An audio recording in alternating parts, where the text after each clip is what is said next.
લખતર લખતર તાલુકાના ખેડૂતો દ્વારા ચોમાસા પાકો માટે આગોતરા વાવેતરની કામગીરીમાં જોતરાયા. ગુજરાતમાં ચોમાસું સિઝન શરૂ થવાની હવે ઘડીઓની ગણાઈ રહી છે. ઉનાળો પૂરો થઈ ચોમાસાનું આગમન થવા જઈ રહ્યું છે, ત્યારે ચોમાસામાં ની શરૂઆત પહેલા ઝાલાવાડ ખેડૂતો વર્ષમાં પારાની સોડાની થાય તથા ચોમાસામાં વરસાદ સારો પડે તેમ આશા સાથે ખેતરોની અંદર ધરતીપુત્રો દ્વારા આગોતરા વાવેતરની શરૂઆત કરી દીધી છે. ઝાલાવાડ પંથક સહિત લખતર તાલુકાના ખેડૂતોના ખેતરોમાં આગોતરા વાવેતરની કામગીરીમાં જોતરાયા છે.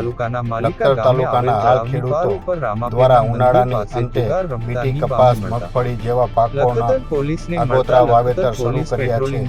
ખાસ કરીને આ વખતે સ્થાનિક ખેતી ક્ષેત્રમાં કપાસ તથા ડાંગર પાકના વાવેતર તરફ ધ્યાન અપાયું છે.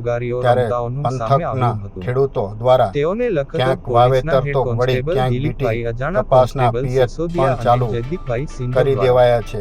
લખતર તાલુકામાંથી સૌરાષ્ટ્ર તરફ જતી નર્મદા નહેર પસાર થાય છતાં તેના સીધો લાભ જ લખતર તાલુકાના ગ્રામ્ય વિસ્તારના કાયમ ને ક્યાંક ખેડૂતો માટે નર્મદા કેનાલ પણ આશીર્વાદ સમાન બની રહી છે. શ્રવણભાઈ ઉર્ફે પાચો ગગજીભાઈ વંથલા ઉંમર વર્ષ 28, હિંમતભાઈ બાબુભાઈ મેટાલિયા ઉંમર વર્ષ 29, માલિકા જગમાલભાઈ ખેંગારભાઈ